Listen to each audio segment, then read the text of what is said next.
Alright, so my girlfriend and I need monitor risers. This monitor is too low and the base is really wide and the base of this lamp is really wide as well. So they both take up way more space than they need to. So what I need to do is build something that will lift the monitor up, and then if I leave the back of it open, I can push it back so that it sits over the base of the lamp slightly and kind of reclaim some of that space, you know? I also have a little interface here that I'd like to be able to just stick into the bottom and generally kind of just clean up that area. So I modeled something really simple in Shaper 3D for the iPad, and when my girlfriend saw it, she asked if I'd make her one as well. Becca's laptop has been sat on the box that her modem came in for about a year. So she said it'd be cool if she had something that would just raise that screen up a few inches. And also she said it'd be cool if she had a place to just push her keyboard out of the way when she's not using it and give her more desk space. And so that means it needs to be at least 18 inches wide. So I said, hey, why don't we just extend it across fully? And that way you'll have somewhere to sit the lamp on top. And then instead of this box of crap sitting out, I can give you a drawer to put that into and kind of tidy it up. So that's what we agreed to do. After modeling it, it kind of worked out a bit easier to give her 2 drawers. So hers is a bit more intricate than mine. Mine's kind of simple, but they'll both work for what we need them to do. You know, I could have stuck a drawer onto mine, but I don't need it. So like every project that I can't just do at my desk, it starts with me going back to my parents' house. I'm going to make a window seat for my parents really soon. So we got all this wood delivered to their house. Nobody was home, so I had to drag this 8x4 piece of 1/2-inch birch ply into the garden by myself. And gosh dang, it was heavy. Before I started cutting the ply, I swapped out the 24 tooth blade that came with my saw for a new 40 tooth blade for cleaner cuts, and it worked out great. So the first cut I made was just to take a little bit off the ply to make sure I had a nice clean edge. And by the way, this move here, yeah, I'd be doing that a lot over the next few hours, and it was absolutely no good at all for my ass and thighs. They hurt for like the next 3 days. This was my first time using this track, and it's great. Gave me super clean, lovely square cuts. So I mentioned Shaper 3D earlier, and one thing that I really like about it is how you can take all of the pieces for a project and lay them out on a 4x8 sheet to figure out a way that will leave the least amount of waste and leftover material. And, you know, you can save some money too. So this first strip was 12 inches, and then the next 2 were 10 inches, and the last was 8. And I was able to group and arrange all the pieces to fit within those strips, and then I cross-cut them down to the sizes that I needed. I've heard so many times that you should never cut all of your pieces at once, and I do understand why you wouldn't want to do that, but I did it anyway because I wanted to get all of my cutting done in one go so that I could clean up the mess and then spend the entire second day on assembly, and then I ended up having to do some more cutting anyway. But mostly I wanted to minimize the mess because someone likes to roll around in sawdust, and I'm not naming names, but I think you can figure it out. It's my dad. My dad likes to do it. So anyway, I started making my riser first because it was a much simpler design and I wanted to get the mistakes out of the way before I moved on to Becca's. So I decided to cut some grooves into the side panels because my PC tower sits on the floor below my desk and the USB cable for my interface is really short. I wasn't sure if there'd be enough slack for it to reach up and fit around the back, so I figured if I took some material away, I could feed the cable in through the side. So once I had those marked out, I started cutting them down, and I realized that I'd made a bit of a goofer. I wanted to go for some curved corners, but I'm not really skilled enough with a jigsaw yet to do that. I think the angles were quite sharp, and I found it difficult to curve the blade in such a short amount of space. I realized afterwards that I should have drilled some big holes at the corner, and then I could have cut straight up to them to give me nice smooth curves. I didn't think about that at the time, but, you know, I'll be thinking about it in the future. I did my best to fix up the corners a little with sanding, but I couldn't do much. I'm not sure if this is the type of thing that you can fix without a spindle sander, or, you know, maybe a file would have worked too. Anyway, I spent a while at it, saw very little changes, so I got impatient and moved on. They're a little rough. I mean, they're not terrible, but they're not perfect. But then perfect doesn't exist, and so the question becomes, are they good enough? And for this purpose, the answer is, yeah, sure. So you saw me using the track to cut down the plywood earlier on. This was my first time using it, and I got the hang of it pretty quickly, but I did make a mistake with the first cut. It happened just outside the frame of the camera, but basically I didn't have the plywood supported enough. So as I got to the end of the cut, the plywood sagged on both sides and pinched the blade. The saw kicked a little bit, and it caused some pretty bad chip out on the plywood. Rather than cut another piece, I figured I could flip it over and put it to the back where nobody would see it. And I'm the only one who knows it's there, you know? And then I guess everyone who watches this, but that's fine. So I took the 4 pieces that make up my desk organizer and I laid them out and took some time to flip them around so that the nicest sides would be visible. Eventually I was able to start assembling it, and I used this cool trick that I saw Mike from Modern Builds doing one of his videos. I used a couple of spring clamps to hold a square in place to make sure that I was getting a 90-degree angle between those two pieces. And when I had it all flush and held in the right place, I brad nailed it together, and then I repeated the process on the other side. I lined up the shelf with the pencil lines on either side and used clamps to hold it in place, nailed it all together, and that was it. I went home and put it on my desk, and the difference that it made was huge. I know this is a little dark, so I'll come back at the end and show you properly, but super happy with it. Works great. Figuring out how to assemble the second unit was a lot more difficult because I had to do it in a certain order to make sure that I had enough room to stick the nail gun in and get it secured. Off camera, I got the top and the right side stuck together, and then I went about trying to position the two bottom shelves. I knew I wanted the shelf to be high enough for Becca's keyboard to slide into, which meant it needed to be 2 inches up from the bottom. So I marked a line at that height and then used spring clamps to hold the shelf in place. I got one brad nail in to hold it, and then flipped it over and did the same to the other side. Then I marked a line between those two nails, and then fully secured the bottom shelf in place, trying to follow along that line to keep it looking neat.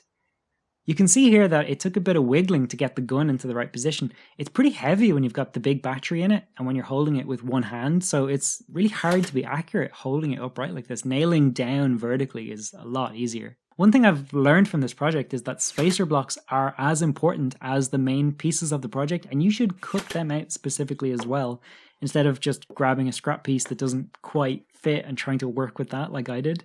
For some reason, I didn't mark a pencil line for the middle shelf. It worked so well twice before now that I decided to abandon it and struggle for 20 minutes instead. I don't know why. Another thing I learned while making this project is that my hair is rapidly thinning on the top of my head. Holy shit, man. Anyway, I marked a center line and eyeballed where I wanted the brads to go and got a couple stuck in. Then I flipped it over and made sure I had it all lined up straight and fully nailed it in place. At this point, the two shelves were only connected at one end and they were free floating on the other side. So next I moved on to fitting in the side of the smaller drawer, which would really help to bring it together and give it more structure and rigidity. So I used a square to make sure that I was attaching this new side piece at 90 degrees, and I held that with a clamp, drew a center line, and then I used a bigger clamp to bring it all together. I put one brad nail in, which I blocked with my shoulder, and then flipped it over.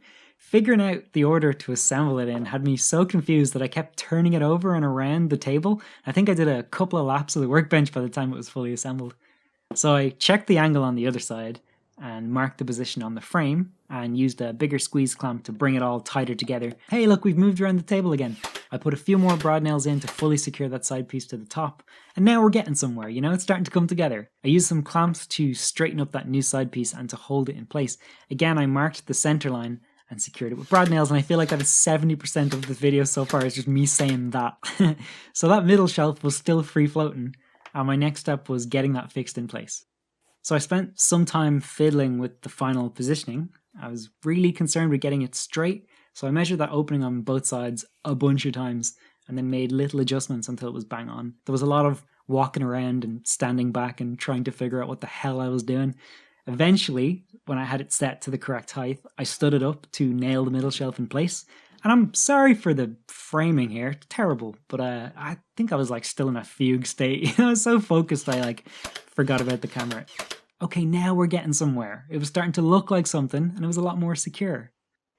I designed this organizer to have a back covering over the middle shelf because I wasn't sure how strong it would be, and in my inexperience I thought it might flex without one, and as it turned out, it was plenty strong without one, but I'd already cut it, so I decided to put it in anyway. The fit was pretty tight. It took a bit of convincing to get it in, and whether it was necessary or not, it became a matter of principle because I intended there to be a back on this thing, and I did not settle.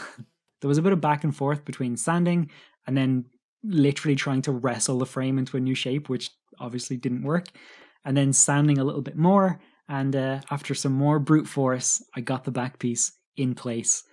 Believe in yourself and follow your dreams.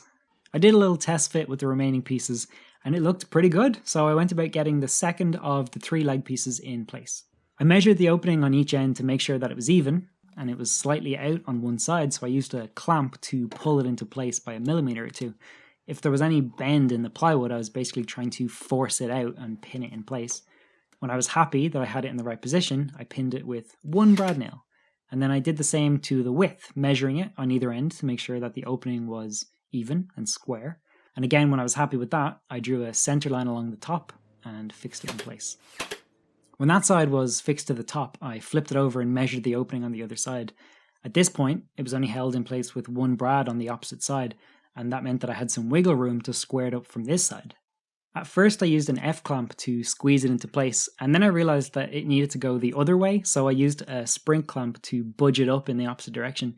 And using these different clamps in this way worked really well. And then I secured that middle leg in fully.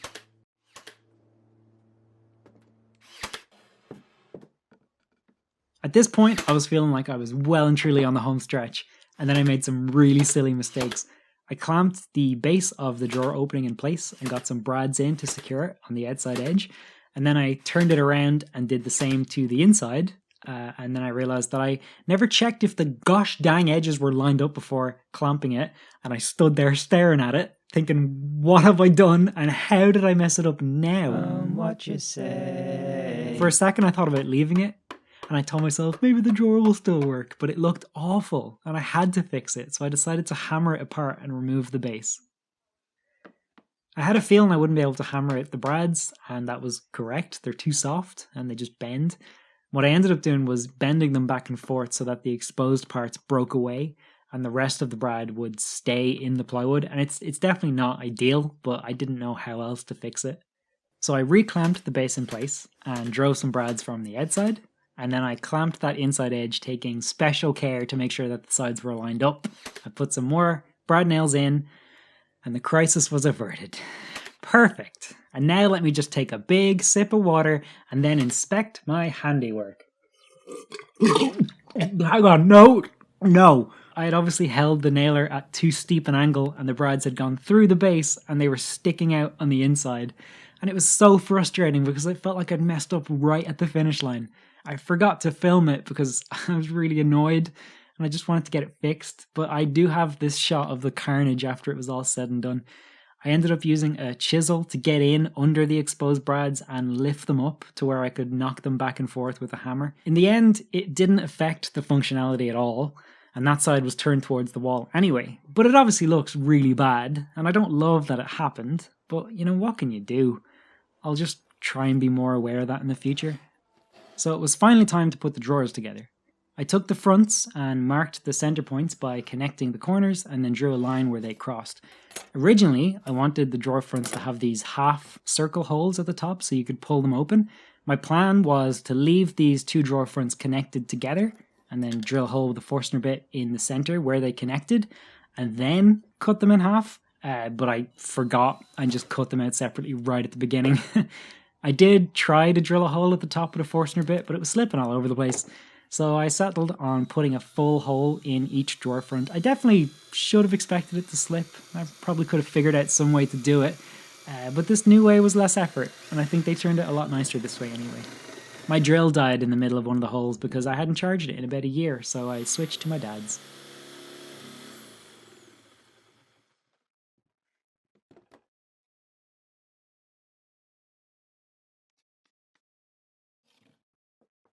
I did a loose fit with the drawer pieces to see how everything would come together, and you can see here that I cut one of the side pieces an inch too short. I did notice that earlier, and I just decided that when the time came to assemble the drawers, I would cut the base and the other side down as well, reducing the overall depth of the drawer by an inch, rather than going and cutting a new longer side piece. That just felt like a waste of wood, you know. I needed to cut the back of the drawer down to the correct width as well, so I marked that by holding it against the base, and then I measured and marked the inch I needed to take off the length of the base as well. When everything was measured and marked, I went back to my circular saw and made some quick cuts to get everything to the right size. So when all of those cuts were done, I moved back to my workbench and checked how everything fit. It was looking pretty good, so I got them glued up. I don't really know why I glued the drawers and not the rest of the unit. I think I just realized that I maybe should have been using glue the whole time. The rest of the organizer, like I said, feels plenty strong without glue, so I do think it'll be fine. But I'm glad the drawers are glued anyway because, you know, they're going to be pulled and moved around. I don't know. I'm still pretty new to all this. I'm still figuring it out. Here I'm using spring clamps to push the sides outward slightly to make them evenly spaced on either side of the front. Here's another thing I wish I'd thought about. The base of this drawer had a clean side and a scruffy side, and I wanted the scruffy side facing down so that it wasn't visible in the drawer, but somewhere along the way, I was busy thinking about how I was going to get it all together. I was kind of in my head, and I flipped it over. The arms of an angel. And now it's all stuck together, so I can't get in to sand it clean. I mean, it's not a massive problem because it's inside the drawer, it's not visible from the outside, but I still would have preferred to do it the way I meant to. I left the drawers to sit and dry for a while, and then I came back and took the clamps off and did the first real test fit. The smaller drawer went in just fine, but the bigger drawer was coming in contact with the frame as I pushed it closed.